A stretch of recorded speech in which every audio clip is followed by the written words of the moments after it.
Hello दोस्तों, आप सभी का स्वागत है इसराफिल स्टडी में। आज के इस वीडियो में हम लोग एलसीएम निकालना सीखेंगे, लघुत्तम समापवर्तक ज्ञात करना सीखेंगे। तो वीडियो को शुरू से लेकर लास्ट तक देखिएगा, जिससे कि आप अच्छे तरीके से समझ सके। यदि आप वीडियो को लास्ट तक देखते हैं तो आप चुटकियों में एलसीएम वाले सवाल को हल कर सकते हैं, आपको ज़िंदगी भर याद रहेगा। सवाल है 8, 24, 10 का एलसीएम निकाले। तो इसका एलसीएम निकालने से पहले हम इस तीनों संख्या को गुणनखंड के रूप में तोड़ेंगे। कैसे? तो देखिए, हल में पहले हम संख्या को लिख लेते हैं। संख्या दिया है दोस्तों हमें 8, कितना दिया है 24, 10। ठीक, तो इस संख्या को हम अभाज्य गुणनखंड के रूप में तोड़ेंगे, अभाज्य संख्या से भाग लगाएंगे। तो इसके लिए हम पहले यहाँ पर इस प्रकार लाइन खींचकर बॉक्स बना लेंगे। ठीक है, तो यहाँ पर हम इस तीनों संख्या में सबसे छोटी संख्या का पहाड़ा लेंगे, जिससे ये सभी कट जाए। तो दोस्तों, सबसे छोटी अभाज्य संख्या 2 होता है, 2 से ये तीनों संख्या कट जाएगा। तो यहाँ पर हम संख्या 2 लिखेंगे। तो 2 के पहाड़ा में 8 आता है 4 बार में, 4 दूनी 8, फिर कमा। यहाँ पर देखिए 24 है, तो 2 के पहाड़ा में 2 आता है 1 बार में और 4 आता है 2 बार में। ठीक, फिर कमा। यहाँ 10 है, 10 2 के पहाड़ा में कितनी बार में आता है 5 बार में, तो यहाँ पर लिखेंगे 5। अब यहाँ पर देखिए नया संख्या आ गया 4, 12 और 5। तो इसमें भी हम पहले छोटी से छोटी संख्या से भाग लगाएंगे। हमने यहाँ पहले 2 से भाग लगा रखा है, तो यहाँ पर चेक करेंगे कि इस तीनों संख्या में कोई ऐसी संख्या है जो कि फिर 2 से भाग लग जाएगा। तो यहाँ पर 4 और 12, इसमें अभी भी 2 से भाग लगेगा, 5 में नहीं लगेगा। 5 को हम जो कहते उतारेंगे। तो इस प्रकार फिर हम एक लाइन खींचेंगे, फिर से हम 2 से भाग लगाएंगे। तो 4 में लगेगा 2 बार में, 2 दूनी 4। यहाँ पर 12 है, 2 के पहाड़ा में 12 आता है 6 बार में। 2 के पहाड़ा में 5 नहीं आता है, तो हम 5 को जो का त्यों लिखेंगे।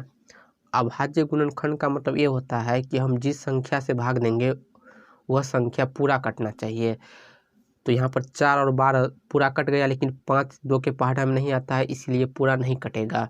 अब फिर से देखिए, यहाँ पर संख्या 2, 6, 5 है, तो यहाँ पर 2 और 6 अभी भी 2 से कटेगा। तो फिर हम यहाँ पर 2 से भाग करेंगे।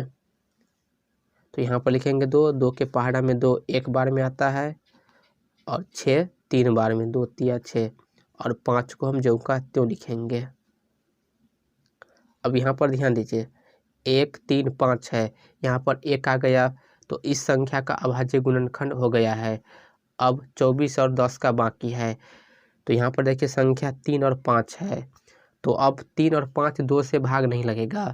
तो अब हम यहाँ पर अगली अभाज्य संख्या 3 से लगाएंगे। तो यहाँ पर देखेंगे कि 3 से भाग लगेगा कि नहीं। तो यहाँ पर 3 से 3 में भाग लग जाएगा, 5 में नहीं लगेगा, लेकिन 3 में लगेगा ना। तो 3 को, तो पहले हम 3 में लगाएंगे 3 से। तो यहाँ पर लिखेंगे 3, और यहाँ पर ये जो 1 है, 1 को हम जो कहते हैं उतार देंगे। ठीक, 3 के पहाड़ा में 3 आता है 1 बार में, 3 1 3। 5 नहीं आता है, तो 5 को हम ज्यों का त्यों लिख देंगे। अब देखिए यहाँ पर 1 1 है और यहाँ पर 5 है। यदि यहाँ पर भी 1 आ जाएगा तो अभाज्य गुणनखंड जो है समाप्त हो जाएगा।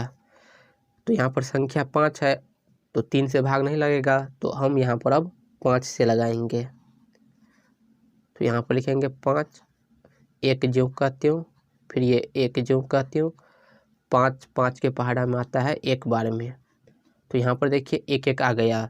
तो यहाँ पर 8, 24 और 10 का जो अभाज्य गुणनखंड है वो कंप्लीट हो गया। अब यहाँ से हम एलसीएम निकालेंगे। तो एलसीएम कैसे निकालेंगे, तो ध्यान दीजिए, यहाँ पर लिख लेते हैं एलसीएम बराबर, हमने यहाँ पर जिस जिस संख्या से भाग दिया है ना, उससे हम गुना कर देंगे, तो हमारा एलसीएम निकल कर आ जाएगा। हमने यहाँ पर 2 से, फिर 3 से, 5 से भाग दिया है, तो इन सभी को हम गुना कर देंगे, तो हमारा एलसीएम निकल कर आ जाएगा। तो यहाँ पर 2 गुने 2 गुने 2, 2 3 बार है, तो लिख लेते हैं यहाँ पर 2 गुने 2 गुने 2, 3 एक बार है तो गुना करके लिखेंगे 3 एक बार, फिर 5 भी एक बार है।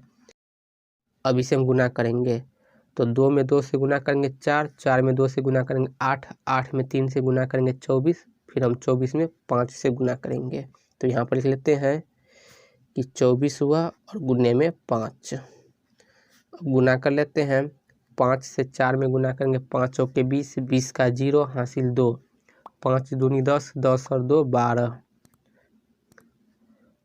तो ये जो 120 आया है यही है दोस्तों 8, 24 और 10 का एलसीएम। ठीक है, तो इस प्रकार हम बेहतरीन तरीका से एलसीएम निकालेंगे। यदि आपको वीडियो पसंद आए तो वीडियो को लाइक और चैनल को सब्सक्राइब जरूर कर लीजिए।